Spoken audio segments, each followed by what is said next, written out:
Chapitre 2. Le chapeau haute forme. La seule qualité requise pour devenir un bon philosophe est de s'étonner. Sophie ne doutait pas un instant que l'auteur des lettres anonymes chercherait à reprendre contact avec elle. Mais d'ici là, autant tenir sa langue. Elle commença par avoir du mal à fixer son attention en classe. Le professeur ne parlait que de choses sans aucun intérêt. Pourquoi ne parlait-il pas plutôt de la nature de l'homme ou de celle du monde et de son origine ? Soudain, elle se rendit compte que les gens, que ce soit à l'école ou ailleurs, s'intéressaient à des choses purement accidentelles. Il existait pourtant des questions autrement plus essentielles et difficiles que celles du programme. Qui savait répondre à de telles questions? En tout cas, d'y réfléchir, c'était quand même autre chose que passer son temps à rabâcher les verbes irréguliers. Elle partit si précipitamment après la dernière heure de cours que Jorun dut courir pour la rattraper. « On joue aux cartes ce soir ?» demanda-t-elle. Sophie haussa les épaules. « Je crois que les jeux de cartes, ça ne m'intéresse plus tellement. » Jorun n'en croyait pas ses oreilles. « Ah bon? Et tu préfères jouer au badminton ?» Sophie regarda les yeux fixés au sol, puis regardant son amie. « Je crois que le badminton, ça ne m'intéresse plus tellement. »« Bon, si c'est comme ça !» Cet accent de dépit ne put échapper à Sophie. « Tu pourrais peut-être me dire ce que tu trouves si important alors ?» Sophie fit un mouvement imperceptible de la tête. « C'est un secret. »« Bof, tu es amoureuse, c'est ça ?» Les deux amis marchèrent un long moment en silence. Arrivés au terrain de foot, « Bon, je coupe par le stade, » dit Jorun. Couper par le stade était un raccourci, mais Jorun l'empruntait seulement quand il fallait être à l'heure pour une visite ou pour aller chez le dentiste. Sophie s'en voulait de lui avoir fait de la peine, mais qu'est-ce qu'elle aurait dû lui répondre? Qu'elle avait envie tout à coup de savoir qui elle était, comment l'univers avait été créé, et par conséquent qu'elle n'avait plus le temps de jouer au badminton? Pas sûr que Jorun aurait compris. Pourquoi le fait de s'intéresser à des questions essentielles, mais somme toute banales, rendait-il la vie si difficile? En ouvrant la boîte aux lettres, elle sentit son cœur battre plus fort. Elle ne vit tout d'abord qu'une lettre de la banque et quelques grandes enveloppes jaunes. Oh non! Sophie avait tellement espéré trouver un nouveau message de son inconnu. En refermant le portail, elle eut la surprise de découvrir son nom sur une des grandes enveloppes. Quand elle voulut l'ouvrir, elle lut ces mots inscrits au dos de l'enveloppe. « Cours de philosophie à manipuler avec grande précaution. » Elle remonta en courant l'allée de gravier et posa son cartable sur le perron. Puis elle glissa les autres lettres sous le paillasson, courut dans le jardin derrière la maison et alla se réfugier dans sa cabane. Là seulement, elle aurait eu le droit d'ouvrir la grande lettre. Sherikan la suivit, mais tant pis. Sophie était sûre que le chat n'irait rien raconter. Il y avait dans l'enveloppe 3 grandes feuilles dactylographiées réunies par un trombone. Sophie se mit à lire. Qu'est-ce que la philosophie? Chère Sophie, les gens ont toutes sortes d'occupations. Certains collectionnent les pièces anciennes et les timbres, quelques-uns s'intéressent aux travaux manuels et au bricolage, et d'autres consacrent presque tout leur temps libre à tel ou tel sport. Beaucoup apprécient aussi la lecture, mais tout dépend de ce qu'on lit. On peut se contenter de lire des journaux ou des bandes dessinées, n'aimer que les romans ou préférer des ouvrages spécialisés sur des sujets aussi divers que l'astronomie, la vie des animaux ou les découvertes scientifiques. Si j'ai une passion pour les chevaux ou les pierres précieuses, je ne peux pas exiger des autres qu'ils la partagent. Et si je ne manque pas un reportage sportif à la télévision, cela ne me donne pas pour autant le droit de critiquer ceux qui trouvent le sport ennuyeux. Et si pourtant il y avait quelque chose de nature à intéresser tous les hommes, quelque chose qui concernerait chaque être humain indépendamment de son identité et de sa race? Eh bien oui, chère Sophie, il y a des questions qui devraient préoccuper tous les hommes. Et ce genre de questions est précisément l'objet de mon cours. Qu'est-ce qu'il y a de plus important dans la vie? Si l'on interroge quelqu'un qui ne mange pas à sa faim, ce sera la nourriture. Pour quelqu'un qui a froid, ce sera la chaleur. Pour quelqu'un qui souffre de la solitude, ce sera bien sûr la compagnie des autres hommes. Mais au-delà de ces nécessités premières, existe-t-il malgré tout quelque chose dont tous les hommes aient encore besoin? Les philosophes pensent que oui. Ils affirment que l'homme ne vit pas seulement de pain. Tous les hommes ont évidemment besoin de nourriture, et aussi d'amour et de tendresse, mais il y a d'autres choses dont nous avons tous besoin. C'est de savoir. Savoir qui nous sommes et pourquoi nous vivons. Le désir de savoir pourquoi nous vivons n'est donc pas une occupation aussi accidentelle que celle de collectionner les timbres. Celui qui se pose ce genre de questions rejoint en cela les préoccupations de toutes les générations qui l'ont précédé. L'origine du cosmos, de la Terre et de la vie est un problème autrement plus crucial que de savoir qui a remporté le plus de médailles d'or aux derniers Jeux olympiques. La meilleure façon d'aborder la philosophie, c'est de poser quelques questions philosophiques. Comment le monde a-t-il été créé? Y a-t-il une volonté ou un sens derrière ce qui arrive? Existe-t-il une vie après la mort? Comment trouver des réponses à de telles questions, sans oublier celle-ci? Comment faut-il vivre? Les hommes se sont de tout temps posé ces questions. À notre connaissance, il n'existe aucune culture qui ne se soit pas préoccupée de savoir qui sont les hommes ou comment le monde a été créé. Au fond, il n'y a pas tant de questions philosophiques que ça. Nous en avons déjà vu les plus importantes. Mais l'histoire nous propose différentes réponses pour chaque question. Il est également beaucoup plus facile de poser des questions philosophiques que d'y répondre.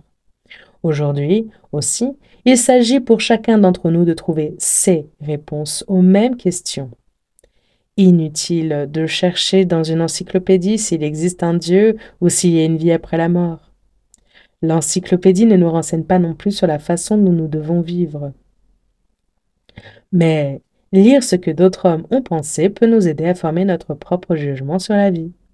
On pourrait comparer la chasse à la vérité des philosophes à un roman policier. Certains croient que c'est Dupont le coupable, d'autres que c'est Durand. Quand il s'agit d'une vraie enquête policière, la police finit un jour par résoudre l'énigme. Bien sûr, on peut aussi penser qu'elle n'y arrivera jamais. Mais dans tous les cas, il existe toujours une solution. Aussi pourrait-on penser que même si c'est difficile de répondre à une question, il y a une seule bonne réponse. Soit il existe une sorte de vie après la mort, soit il n'y en a pas. La science a fini par résoudre un grand nombre de vieilles énigmes. Il fut un temps où la face cachée de la Lune était un grand mystère. Le débat n'aboutissait à rien et chacun laissait libre cours à son imagination. Mais nous savons aujourd'hui à quoi ressemble l'autre face de la Lune. Et nous ne pouvons plus croire que la Lune est habitée ou qu'elle est un fromage.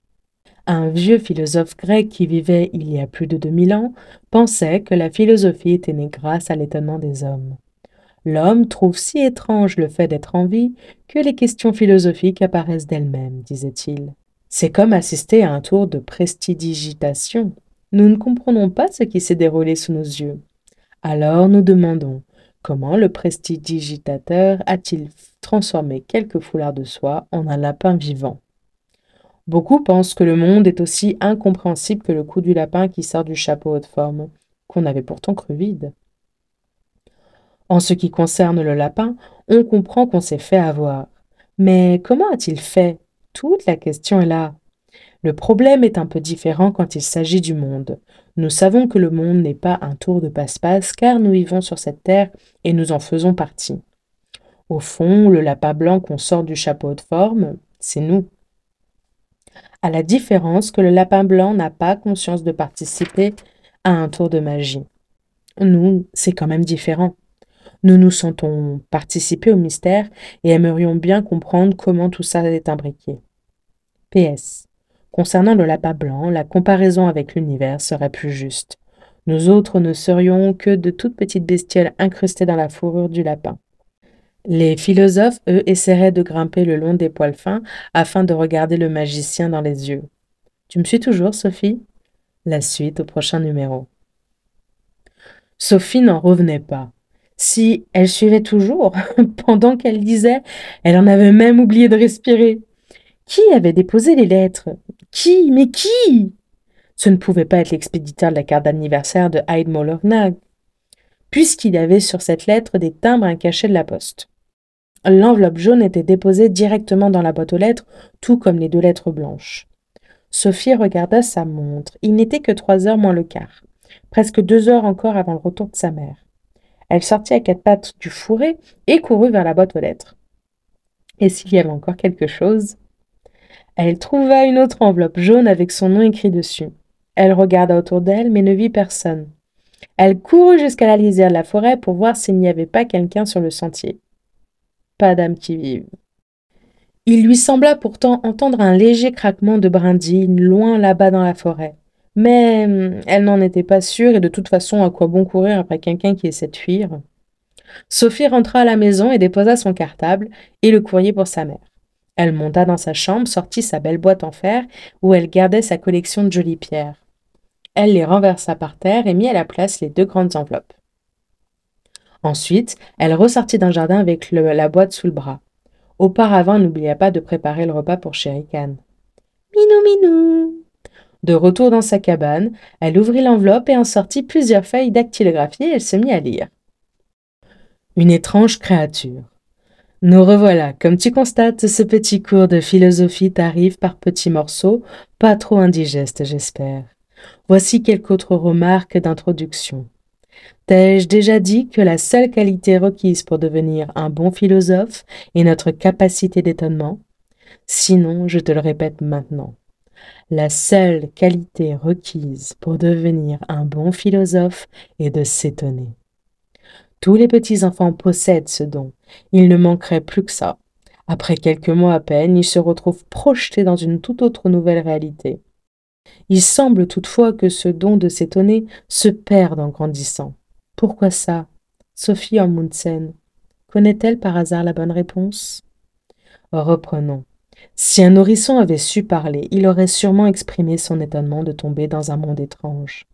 En effet, même si l'enfant ne peut pas parler, il n'y a qu'à le voir montrer du doigt toutes sortes de choses et saisir avec curiosité tout ce qui lui passe à portée de main.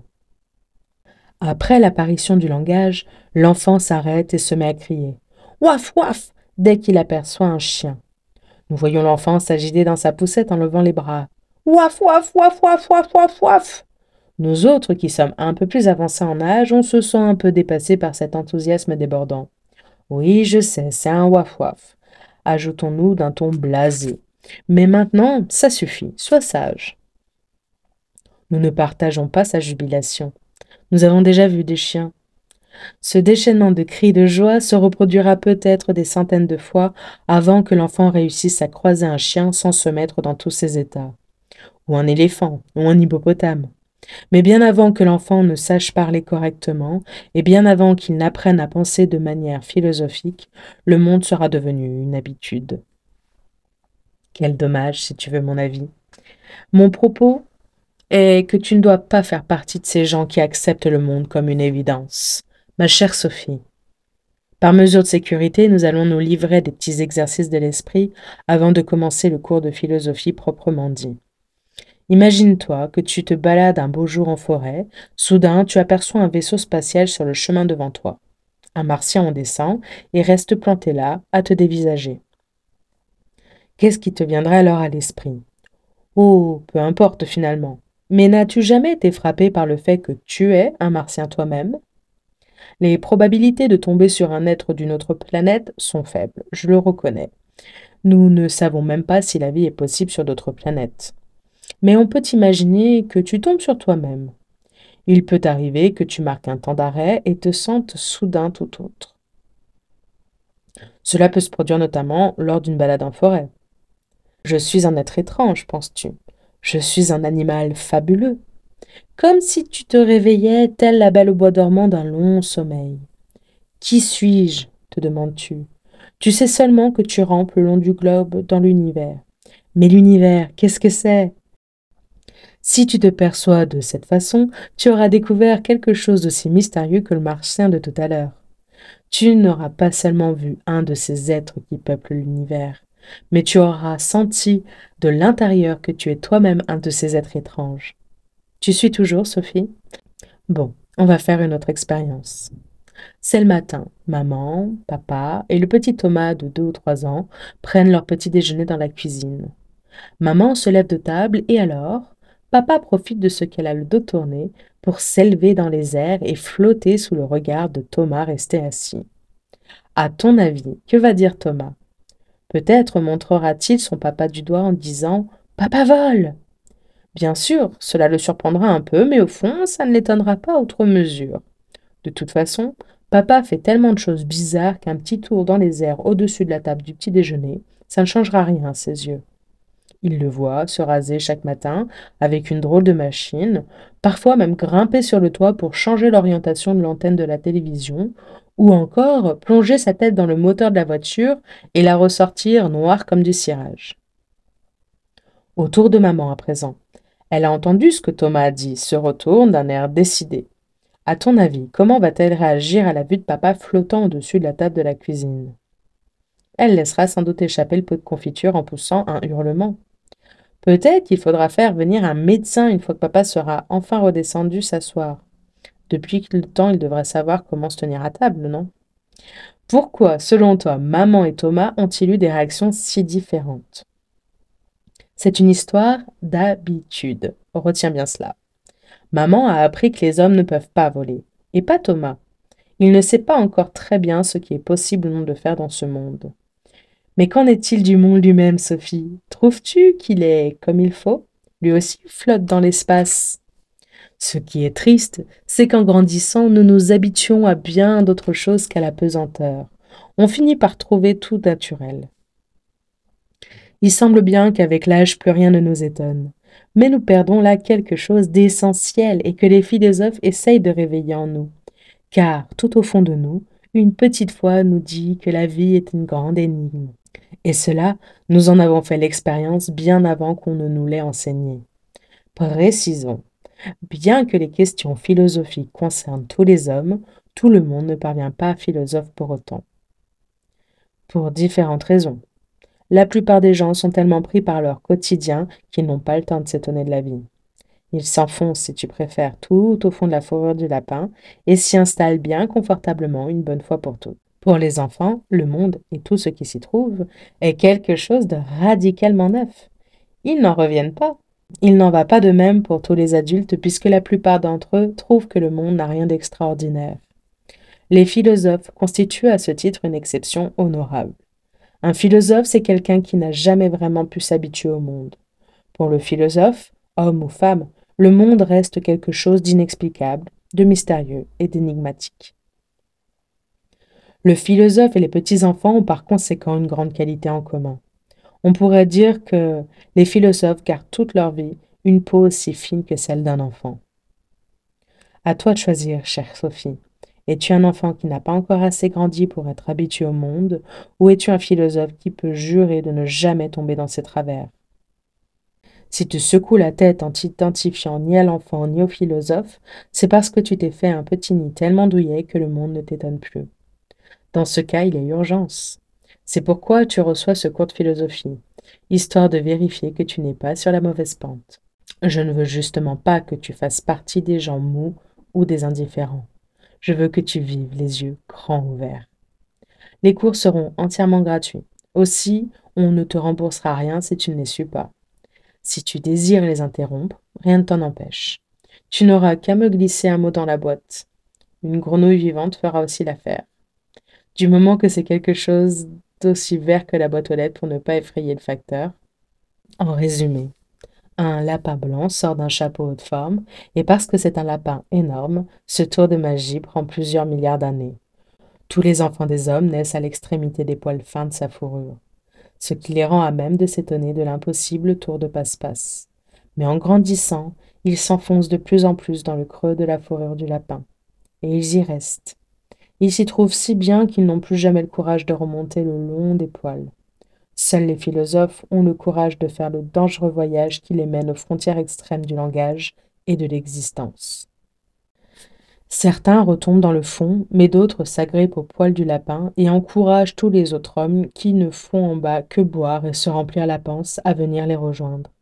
« Mesdames et messieurs, déclare-t-il, nous flottons dans l'espace. » Mais personne ne prête attention aux mises en garde des philosophes. « Ah, ceux-là, qu'est-ce qu'ils peuvent nous casser les oreilles ?»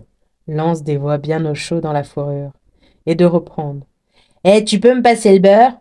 Quel est le cours de la bourse? Combien coûtent tes tomates? Tu savais que les Didi étaient à nouveau enceintes? » Quand sa mère rentra, en fin d'après-midi, Sophie était toujours en état de choc. Elle avait soigneusement mis à l'abri la boîte avec les lettres de l'inconnu philosophe dans sa cabane. Elle avait beau essayer de faire ses devoirs, son esprit n'arrêtait pas de s'interroger sur ce qu'elle venait de lire. Dire qu'elle n'avait jamais pensé à tout cela avant. Elle n'était plus une enfant, mais pas non plus tout à fait une adulte. Sophie comprit qu'elle avait déjà commencé à s'enfoncer dans la fourrure du lapin qui sortait du chapeau de forme de l'univers. Le philosophe venait d'arrêter sa chute. Il, ou était-ce elle, l'avait prise par la peau du cou et reposée là où elle avait déjà joué enfant. Et à cette place, tout à l'extrémité des poils fins, elle avait retrouvé un regard neuf sur le monde. Le philosophe l'avait sauvée. Aucun doute là-dessus. L'inconnu l'avait tirée de l'indifférence du quotidien. Quand sa mère rentra vers 5 heures, Sophie l'entraîna dans le salon et la poussa dans un fauteuil. « Maman, tu ne trouves pas que c'est bizarre de vivre ?» commença-t-elle.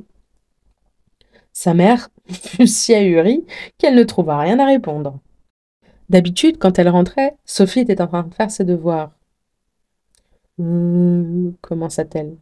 Parfois, oui. Parfois? Mais ce que je veux dire, tu ne trouves pas étrange qu'il existe un monde?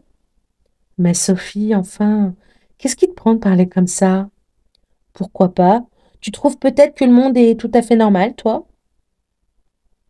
Eh bien oui, du moins dans les grandes lignes. Sophie comprit que le philosophe avait raison.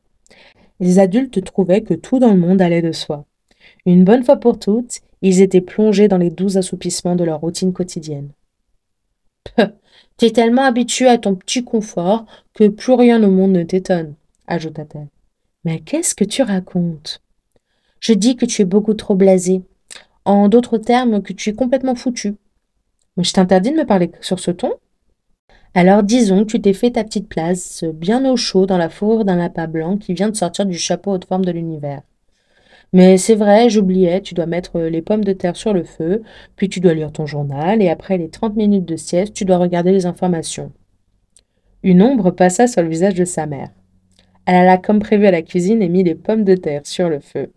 Puis elle revint dans le salon, et c'est elle qui cette fois obligea Sophie à s'asseoir. « J'ai quelque chose à te dire, » commença-t-elle. Sophie comprit au ton de sa voix que c'était du sérieux. « Dis, mon trésor, tu n'as encore jamais touché à la drogue, j'espère. » Sophie eut une envie de rire, mais elle comprenait pourquoi sa mère abordait justement ce sujet maintenant. « T'es folle ou quoi ?» répliqua-t-elle. « Pour devenir encore davantage une larve ?» Cet après-midi-là, il ne fut plus question ni de drogue, ni de lapin blanc.